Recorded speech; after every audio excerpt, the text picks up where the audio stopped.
नमस्कार दोस्तों, मैं आपका दोस्त चंदन। दोस्तों, आज इस वीडियो में भर जाति और पासी जाति के बारे में और साथ में राष्ट्रवीर महाराजा सुहेलदेव राजभर जी की जाति क्या है, ये भर जाति के थे या पासी जाति के। तो दोस्तों, आप भी जानना चाहते हैं तो इस वीडियो को लास्ट तक देखिएगा। और अभी तक आप हमारे चैनल को सब्सक्राइब नहीं किए हैं तो सब्सक्राइब कर लीजिएगा और पास में बेल आइकन को दबा लीजिएगा सबसे पहले नोटिफिकेशन पाने के लिए।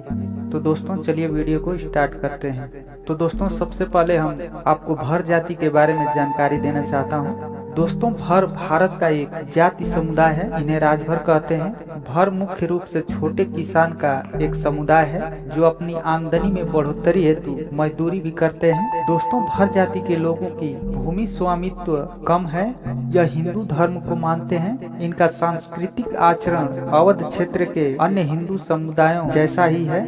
ये लोग अवधी, भोजपुरी व हिंदी भाषा बोलते हैं। दोस्तों, भर समुदाय के लोग आजमगढ़, मऊ, जौनपुर, गाजीपुर, गोंडा, बहराइच, वाराणसी, अंबेडकर नगर व फैजाबाद जिले में अधिकतर पाए जाते हैं। दोस्तों, वैसे तो भर समुदाय के लोग लगभग सभी जिलों में पाए जाते हैं, लेकिन अपनी जाति का टाइटल अलग अलग ढंग से लिखते हैं, इसलिए इनको पहचान पाना मुश्किल हो जाता है। भर जाति के लोग कहीं कहीं पर भर, राजभर, भरद्वाज, राज जैसे कई अन्य टाइटल भी लिखते हैं। अगर भर जाति की व्यवसाय की बात करें तो इनका कोई व्यवसाय नहीं है। और अन्य जाति समुदाय के व्यवसाय के बारे में देखा जाए तो सबका अलग अलग व्यवसाय है। अगर मुस्लिम जाति की बात की जाए तो इनका कपड़े बुनने का व्यवसाय है। और यादव जाति की व्यवसाय देखें तो पशुओं को पालना तथा दूध का व्यापार करना इनका व्यवसाय है। और कुशवाहा की बात की जाए तो सब्जियों का खेती करना और उसे बेचने का व्यवसाय है। इस तरह से ढेर सारी जातियों का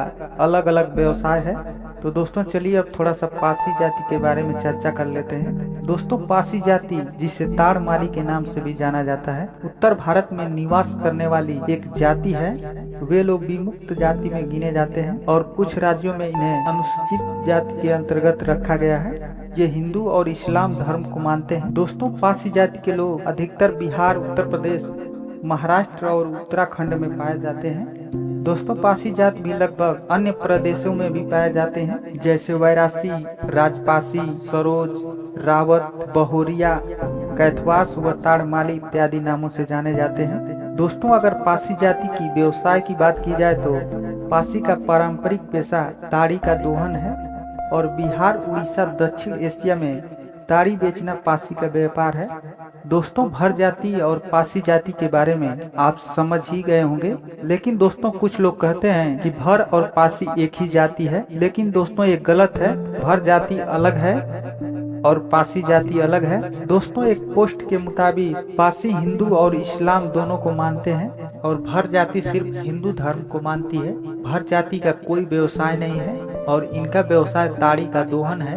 अगर भर जाति और पासी जाति एक ही होती तो जो पारंपरिक रूप से शादी होती है तो भर जाति का शादी भर जाति में ही होता है और पासी जाति का शादी पासी जाति में ही होता है। लेकिन दोस्तों, जब भर और पासी एक ही जाति है तो शादी विवाह क्यों अलग अलग होते हैं। लेकिन दोस्तों, इतना हम जरूर कहना चाहते हैं कि भर जाति को पासी जाति में मिलाने का कोशिश न किया जाए। दोस्तों, भर जाति एक शासक जाति है, आज भी इनके किले खंडहर कहीं न कहीं पे मौजूद हैं। तो दोस्तों, चलिए अब बात कर लेते हैं राष्ट्रवीर महाराजा सुहेलदेव राजभर जी के बारे में। दोस्तों, सुहेलदेव जी भर जाति के थे या पासी जाति के थे?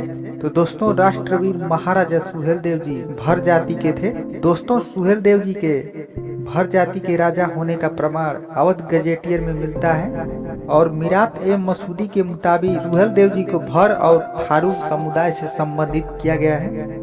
लेकिन दोस्तों, इनके बाद के लेखकों ने इन्हें भर राजपूत, राजभर थारू और जैन राजपूत और नागवंशी भर क्षत्रिय तथा पासी के रूप में दर्शाने का प्रयास किया है। दोस्तों, ये गलती सिर्फ इतिहासकारों में है, क्योंकि महाराजा सुहेलदेव जी के इतिहास को अलग अलग ढंग से पुस्तकों में दर्शाया गया है और इनके जाति को भी अलग अलग ढंग से अपनी पुस्तकों में दर्शाया है। जो आज इसी वजह से महाराजा सुहेलदेव जी की जाति को लेकर विवाद चल रहा है और आज इसी वजह से अन्य जाति विशेष के लोग इन पर अपना अपना दावा ठोक रहे हैं। लेकिन दोस्तों, इसका फैसला तो सिर्फ इतिहासकार ही कर सकते हैं। जो भी इनके इतिहास में छेड़छाड़ किया गया है उसे शोध करके जो वास्तविक रूप से सही है वही इतिहास के पन्नों में लिखा जाए।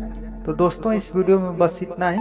तो दोस्तों इस वीडियो की जानकारी अगर अच्छा लगा हो तो ज़्यादा से ज़्यादा लाइक करें और शेयर करें और साथ में मेरे चैनल को सब्सक्राइब करें। दोस्तों अगली वीडियो में एक नई जानकारी के साथ मिलेंगे, तब तक के लिए नमस्कार।